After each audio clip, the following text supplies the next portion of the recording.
Hi. Listen for a moment. This is not a story about life itself, but about the stories the mind tells us about life. I'm 73 now. And when I look back at my life, I realize how much time I spent imprisoned by my own thoughts. Not by what actually happened to me, but by what I imagined might happen. By what I convinced myself others were thinking. By all those nights I lay awake, building scenarios that never came to pass. It is said that the human mind produces somewhere between 6,000 and 7,000 thoughts each day. But here's what took me decades to understand. Most of these thoughts we don't choose. They simply appear, uninvited, uncontrolled. And yet, they shape how we feel, how we see the world, how we see ourselves. A message arrives later than expected. A friend's tone sounds different. Someone doesn't smile when passing by.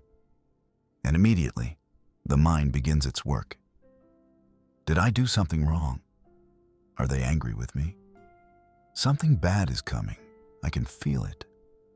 I've learned something from the research I've read over these years, and it still astonishes me.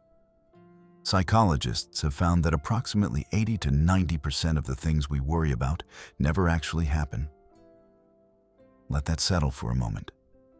9 out of 10 worries we carry about the future, about what others think, about disasters we're certain are approaching, they simply don't occur. And yet, our bodies don't know this. Your heart still tightens. Your stomach still aches. Your shoulders still carry that familiar weight.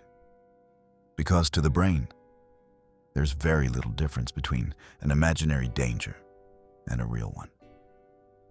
Most of us, I've come to see, are not exhausted by life itself. We're exhausted by the stories our minds tell us about life. There are reasons for this, biological reasons that go back thousands of years. The human brain evolved to keep us alive, and for survival, it learned to prioritize danger above everything else. Even the smallest possibility of a threat could mean death in those ancient times. So the mind learned to exaggerate risks, to fill uncertainty with the worst possible outcome. Better to imagine danger where there is none than to overlook real danger once. This made sense when we lived among predators, when a rustling in the grass could mean we had seconds to act. But now, the dangers we face are rarely physical. They're about relationships, about work, about what someone might be thinking of us. And yet that same ancient alarm system activates over a brief email, a change in someone's expression, a silence that lasts a beat too long.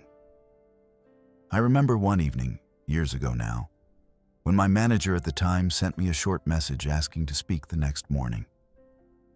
Just that. No explanation. I spent the entire night creating scenarios. I was certain I had made a terrible mistake, that I was going to lose my position, that everything I had worked for was crumbling. The next morning, he simply wanted to ask about a project timeline. Nothing more. All that suffering, all those hours of tension, created entirely by my own mind. This is what psychologists call catastrophizing. It's one of several patterns that those of us who overthink tend to fall into. We imagine the worst possible outcome and then live inside that imagined reality as if it were already true. There's another pattern I've noticed in myself over the years. Mind reading, they call it.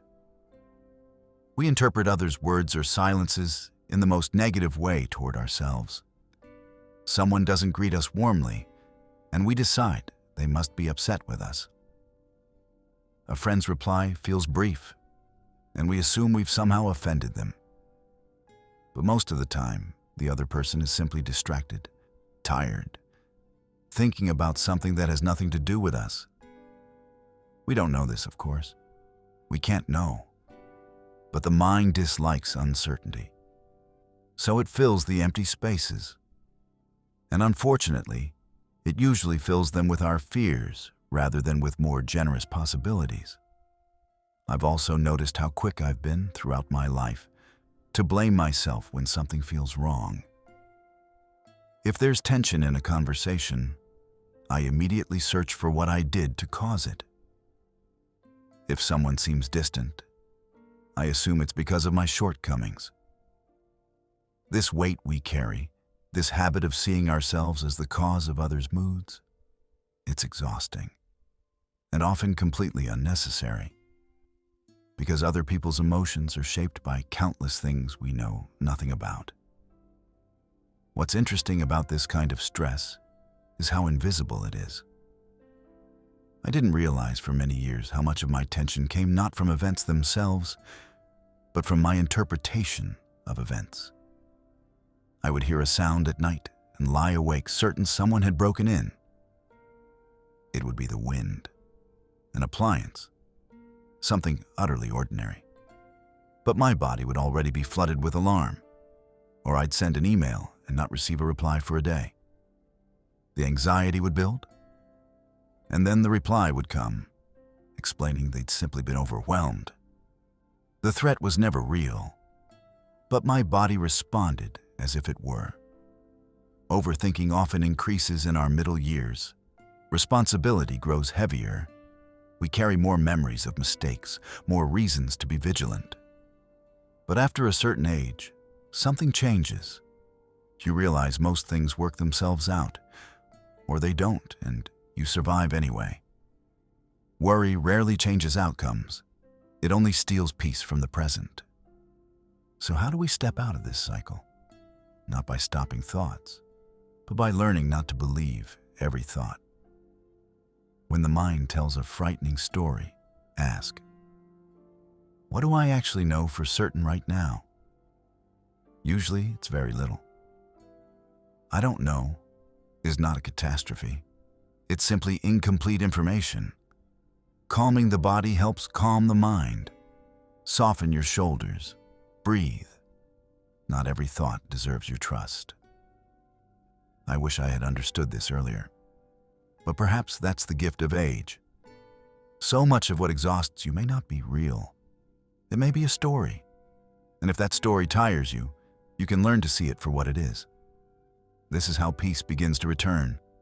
Slowly, gently, in its own time, and goodbye for now, and thank you for listening. If this story spoke to you, feel free to follow and join me for the next one.